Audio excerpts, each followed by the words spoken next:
You're listening to The Bible Guys, a podcast where a couple of friends talk about the Bible in fun and practical ways. Hey everybody, thanks for tuning in once again to The Bible Guys. I'm Chris. And I'm Kyle. And today we're your Bible Guys because Jeff is on this mission across the world helping people get to know Jesus through the Timothy Initiative. And we are in the middle of a series called Dangerous Prayers. Yeah.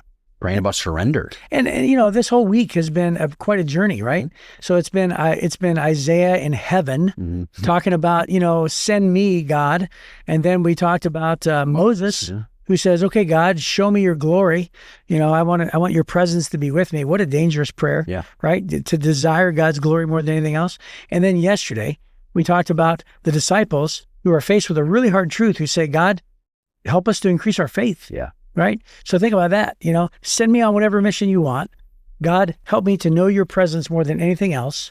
And God, increase my faith so that I can do what you ask me to do. Those are three dangerous prayers. Yeah. And today we're actually talking about the prayer that Paul prayed about the thorn in his flesh, what is known as the thorn. I've always hated that phrase. The thorn? Thorn in the flesh. Yeah. I've always hated it. Really? Yeah, I don't know why, because it's not a literal thorn. Yeah. I don't know why. It's just for some reason when we attach things to, it's just become known as the thorn. The thorn, yeah. Right? Like, what is it? Yeah. It's like he never, I guess a translation referred to it as a thorn. That's where the name came from. Yeah. But anyway. All right. So before we even get into that, we're going to be playing this game. It's Guess the Word. And I'm going to be the host of this game. And I don't know if you know this, but people call me the king of catchphrase. Apparently, because that's how this is written. Desiree wrote this game and or made this. And she knows that if she's been to my house a few times in which we've played the game Catchphrase. And I'll be honest, although I am good at catchphrase, my wife, I have to admit it, she may not listen to this podcast right now for this day, but she is definitely better than me. Kristen, she's not a competitive person at all, but for some reason, catchphrase, she gets very competitive. She's good at this stuff. She's the queen. She's the queen. Yep. All right. So what I'm going to do is I have a word. And by the way, this is sort of like taboo.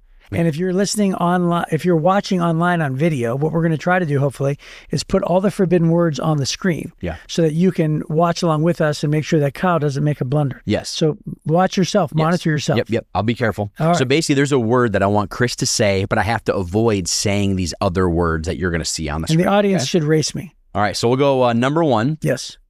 This word is something you will eat. Apple.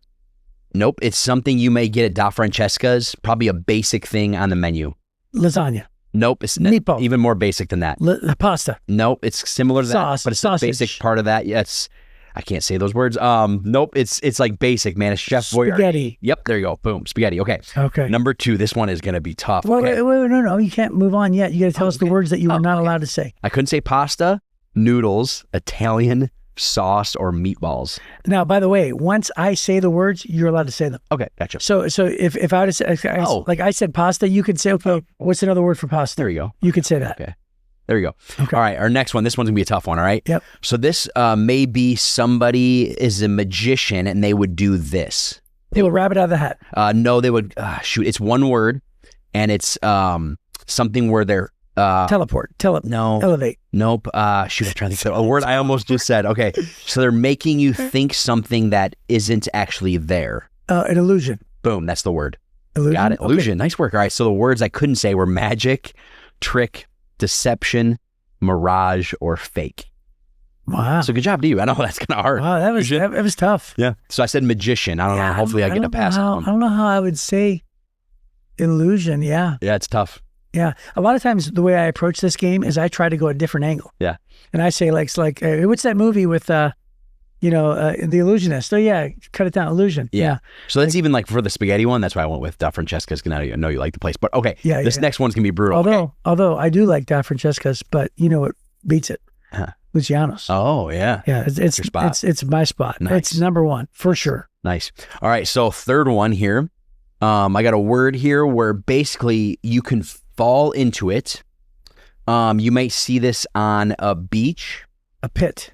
It's more in movies, something you might see in movies, and it's something where you end up falling into it. And it's really hard to get out of this thing. You may see it in like Indiana ditch. Jones. A ditch. No, like an Indiana Jones type thing where they are. Into it. Quicksand. Yes, boom. I was struggling. Yeah. Okay. No. Couldn't you say sink? Nope. Sink. You can't say sink. You can't say trap, desert, Okay. mud, or struggle. Okay, because sink would have given it away. Yes. Yeah, so quicksand. I'm like, wow, that's like an Indiana Jones That's thing. pretty crazy. Yep. Okay. All right. Fourth one. All right. Oh, here we go. Give me a moment here. I got to look at these ones here. Okay. Ooh, this is hard. Yeah, these are decently tough. Yes. Okay. Fourth one is it's an attribute that somebody may have. Character. No. Integrity. Thank you. Give me. Oh my gosh, this is tough. Okay. It's also something that You're like, thank you. it's something that may go out at your home. Electricity.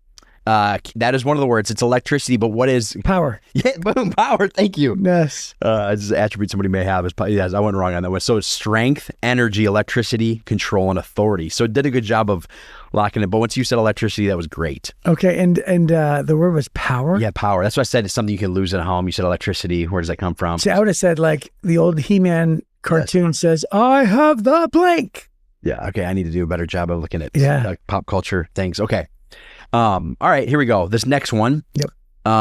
It's the opposite of white as far as colors. Okay, that's the first word. And then this is something you would fall into. Black pit. Nope, something else you'd fall into. You got it. Black ditch. Oh my gosh, no, it's black hole. There you go. There it is. Yeah. Black hole. I didn't even say anything. You just got there. All right. So the words were space, gravity, galaxy, universe, or suck. So for you, I feel like when I went with your strategy of opposite of white, black, there you go. So you got it, dude. That was good. Yeah, way to go. All five. Black hole was nice work. Nice work. All right. All right. So speaking so the question is, did the fans beat me? Did the fans beat you? Yeah. So I guess let us know. We mentioned this a couple of days ago. We love to read your comments. I don't know if you know this, but Liz comments, your wife. Yeah, she comments all the time. It's very encouraging words. Yes. So maybe if anything, just that could be a reason to start reading the comments. Let us know if you beat us in that game. If you beat Chris in that game, beat me. I guess I once thought I was the king of catchphrase. That was tough though. I bet you, my good friends, Maria and Craig Brown, dear friends of ours. Yeah. I bet you that they're going to comment because I mentioned the restaurant that they always take us to, Luciano's. Yes. And they're going to comment and be like, oh my goodness, Luciano's, yay. Yes. Maria, Craig, say hi if you're listening to this. Yes, say hi. Say hi that's all you have to do. Just say hi. And then everybody else tune in to see Maria and Craig say hi. Yes. So everybody engage. Yes. Everybody write something. Yeah. Let us know. I mean, that's their favorite spot is Luciano's, right? Oh, yeah. Okay, so here's what I want to do. Just because I want to hear on that comment, let us know what your favorite local restaurant is. It might be nice to show some love to local spots, you know? Local spots. Local restaurants. Nice. All right, so clearly that was not a weakness of yours or mine, that game, right? You'd say that was a strength of yours, right? Yeah. Good. But job. some people, this kind of thing may be a weakness. Uh-huh. And today we're actually going to talk about turning your weakness into a strength. Wow. As we lean into 2 Corinthians 12. That's good. That's good, right? You took the assignment seriously. Yeah. Yeah, you really did. Well, it took me a really moment, but I saw weakness and I was like, oh, that was good. That was a strength of yours. Because if you would have said, I'm not really that good at that, that could have been my segue. But anyways, you are good. And today we're going to be reading in 2 Corinthians in chapter 12. And as Chris mentioned earlier, it's about dangerous prayers of surrender.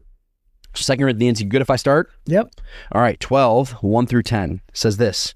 This boasting, this is Paul speaking, this boasting will do no good, but I must go on. I will reluctantly tell about the visions and revelations from the Lord. I was caught up to the third heaven 14 years ago. Whether I was in my body or out of my body, I don't know. Only God knows. Yes, only God knows whether I was in my body or outside my body. But I do know that I was caught up to paradise and heard things so astounding that they cannot be expressed in words, things no human is allowed to tell. That experience is worth boasting about, but I'm not going to do it. I will boast only about my weaknesses. If I wanted to boast, I would be no fool in doing so, because I would be telling the truth.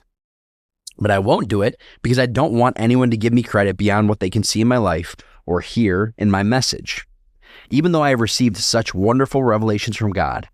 So to keep me from becoming proud, I was given a thorn in my flesh, a messenger from Satan to torment me and keep me from becoming proud. 3 different times I begged the Lord to take it away. Each time he said, my grace is all you need. My power works best in weakness. So now I'm glad to boast about my weaknesses so that the power of Christ can work through me.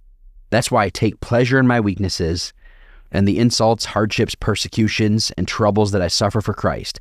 For when I am weak, then I am strong. Man, that's I love this. It's one of the most profound paradoxical statements. Yes. Love it. In the Bible. They always say like, in order to be exalted, you have to be humble. In order to be last, or in order to be first, you have to be last. The most powerful direction is not up but down. And goodness, there's so many other ones. But in order to live, I have to die. Right? I mean, there's so many different opposite kind of things.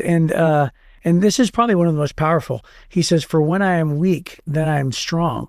Because the reason why it's powerful is because the concept is deeper than most, right?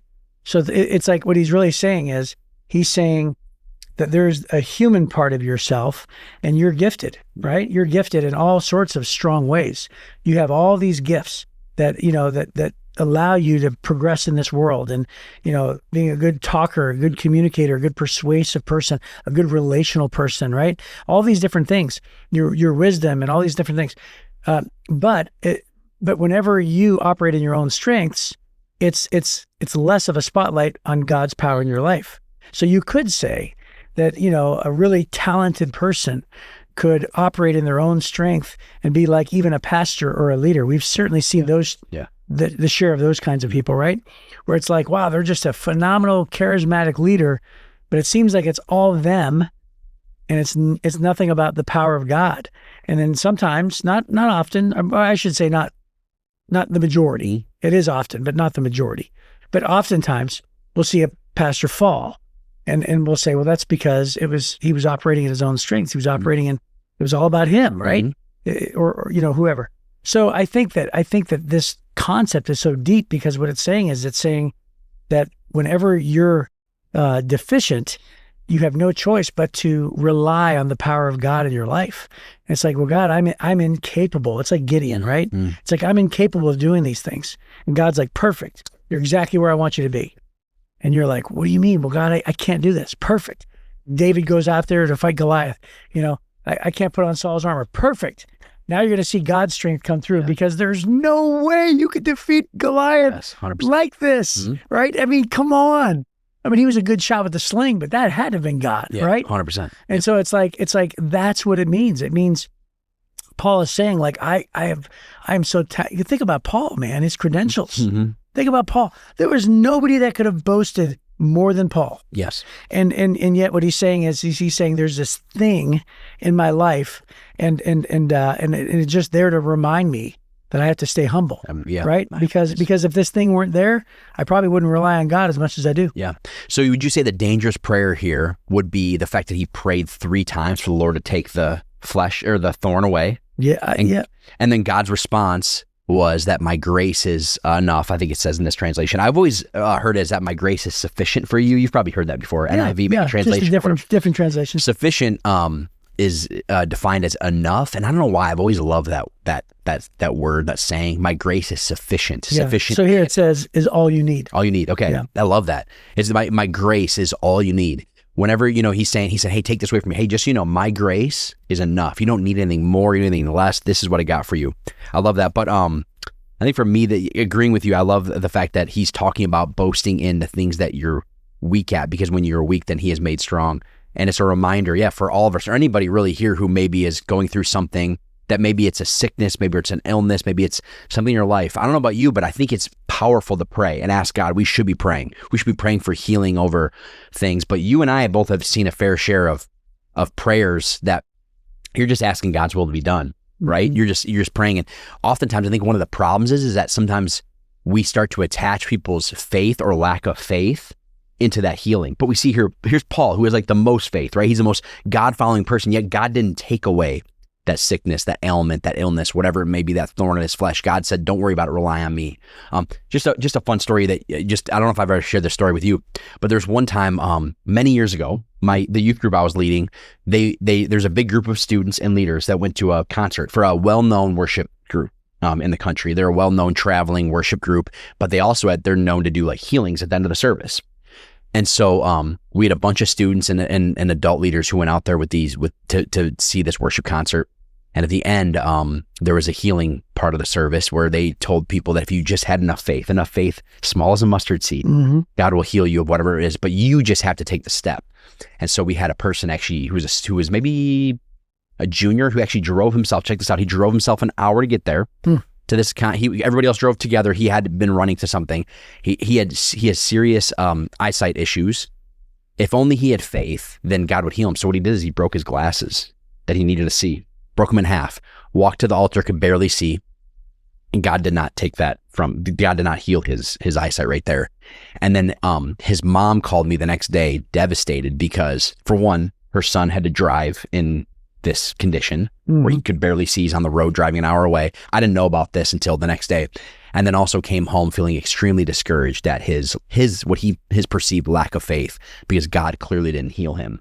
I remember just thinking, man. And that's the danger. We blame ourselves. Well, my faith wasn't strong. 100%. And I think this is always a reminder for me that maybe it's not, I think we should pray for healing. Maybe we should, 100% we should pray and believe that God can heal us and will if he so desires. But at the same time, trusting in what Paul is saying here, that his grace is still enough. And I don't know if you've had stories like that where you've witnessed people who are man, it must be my lack of faith that God didn't heal this thing. And it's sad. Yeah, it is. And again, the sad part is in the fact that we sometimes take God's word and we say, well, we're able to name it and claim it because the choice is up to us.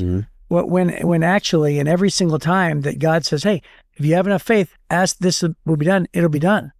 But what God always does is he always throws it under the umbrella that it's God. God is the one doing the miracle. 100%. And so therefore it has to align with God's will. Yeah. Right. So it is if God chooses. Right. And so yes, we can move mountains. We can see mountains moved with incredible faith. We can see mulberry trees cast into the sea. We can see all these different things, with the size of a mustard seed, but that's if God wills it. Right. So God is able and we are able, period. Yeah. That's the end of that sentence, right? We can do this with faith under the umbrella of if God wills it. Because after all, if it were just a name it and claim it kind of a thing, then Paul's thorn in his flesh would have been gone. Yep. 100%. Right. So Paul certainly has enough faith. I mean, if anybody has the quality of faith and who makes the cut, it's going to be Paul. Yeah. Right. So, Paul is a guy in Acts chapter 9 where Jesus appeared in front of him. He's the only apostle that is to be categorized with the other 12 apostles, right? He's the only other apostle that Jesus came down and handpicked, and he did so after he died and rose again. Yeah. He came back down to the earth to choose Paul to get the rest of the job done, to spread the gospel. I mean, he physically appeared in front of Paul. Paul's talking about being caught up into heaven and into paradise, which, by the way, what the heck is that about, right? We don't talk about that a lot. Yeah. But Paul's talking about this vision that he had, and he says, I don't know whether it was a vision. I don't know if I physically went there. I don't know if I just had this vision. Only God knows. But let me tell you something. I was there. And so he's talking about this miraculous thing. So if there's anybody who has enough faith that God is real and able, it's Paul. Yeah. Yeah. And I was just going to add on to that too. You mentioned earlier about how he's somebody who had followed the law growing up, right? And then he had this encounter with Jesus, the risen Savior, and his life is completely transformed. But I like how he talks about boasting in weakness, boasting your weaknesses.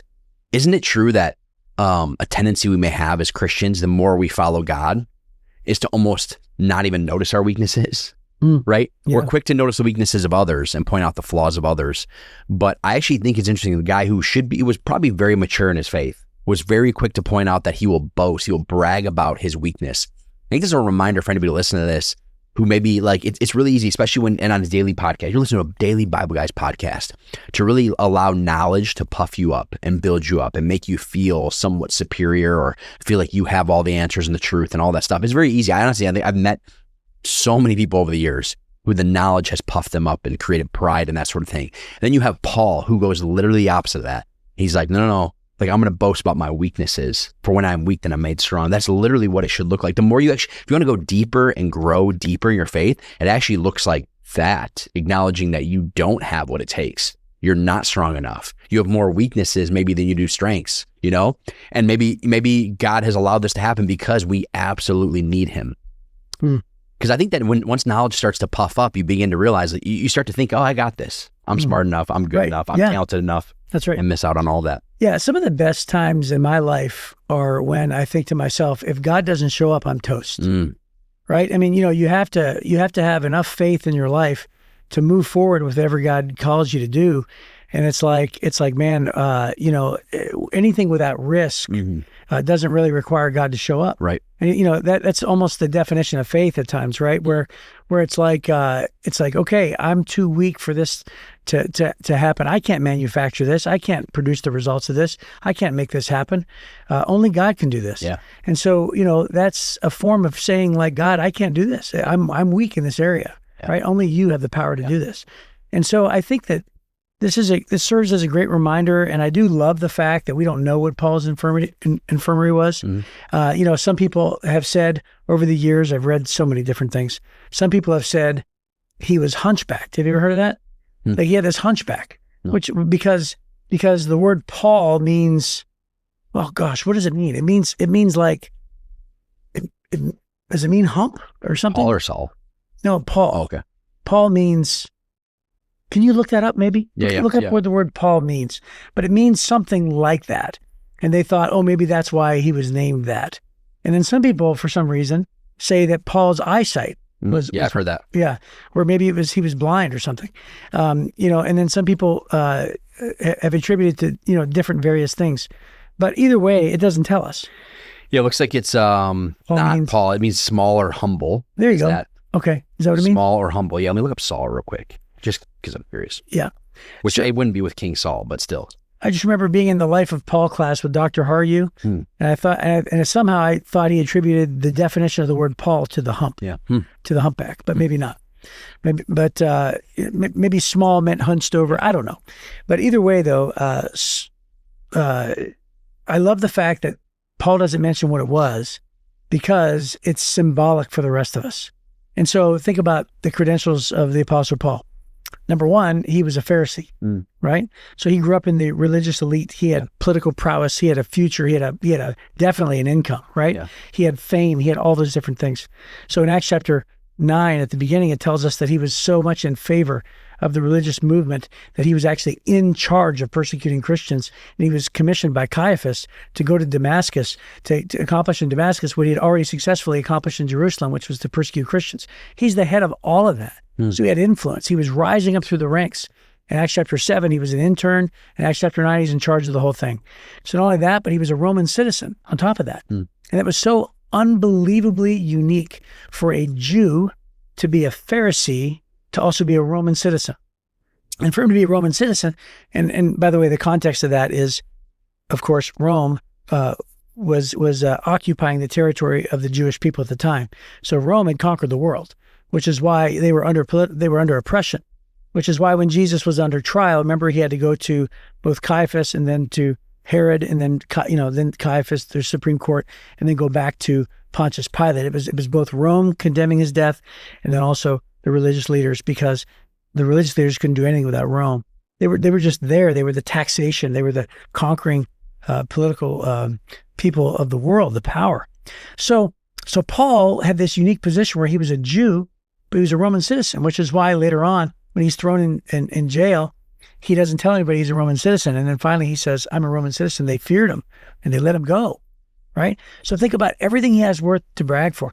And then, not only that, but he studied under the finest. He studied under Gamaliel. So think about his training under the very best of the best. So here he is, this prestigious guy. I've always been impressed with this, but did you know what Paul's final exam was? Have you ever heard of this? So the Pharisees would have to study the book of the Torah. Oh, yeah. Right? Or the Pentateuch, the 5 books of Moses. And it would always be printed in the same fashion. Yeah. And so for Paul's final exam to become a Pharisee. Did he have to have it memorized? Yeah, he'd have to have memorized, but get this. Of course he'd have to have memorized, but worse than that. They would close the book of the Pentateuch, and they would take a nail and they would pick anywhere on the Bible, and they would, or on the books of Moses, and they would drive a nail through anywhere in that book, and he would have to quote every verse that it went through. Wow. Based on where it was on the page. Wow. Yeah, that's according to tradition. That's what it was. Wow. On all 5 books of the Bible. Yeah. And that was like by age. The first five books. Like 13, right, or something like that. It's very. Well, I'm not sure about It's most people's belief that he would have taken that test at 30. Okay. But you're thinking of. Just to be a Jewish boy would have the books of Moses memorized by the age of 12. Yes. Right. And then they follow a rabbi and do the whole thing. Yeah. But in order to become a Pharisee and to have memorized it to that degree, wow, you would have to start that at 30. That's insane. But yeah, I mean, think about all the credentials. So if there's anybody who had a right to brag, it's Paul, right? So he can brag about the things that he left, the influence that he had, the difference that he made in the Christian movement, to where like he had to literally be lowered out of a wall. He had officials after him. So he has caused a ruckus to the highest degree. And so he says, hey, listen, I've been to heaven, whether it's bodily or not. Yeah. I've been there in a vision or something. He's like, I have reason to brag. And yet I'm telling you right now, I'm not going to do it, because I can tell you a bunch of stories. But instead, what I'm going to tell you is, when I'm weak, then I'm strong. What an unbelievable motto. Yeah, boast in my weakness. Yep. That's great. So, all right. Well, hey, it's a dangerous prayer to pray, God, take this away from me, but it's probably even more dangerous to say I'm okay with not having it being removed. So, hey, that's our time. So hopefully we will see you next time on The Bible Guys.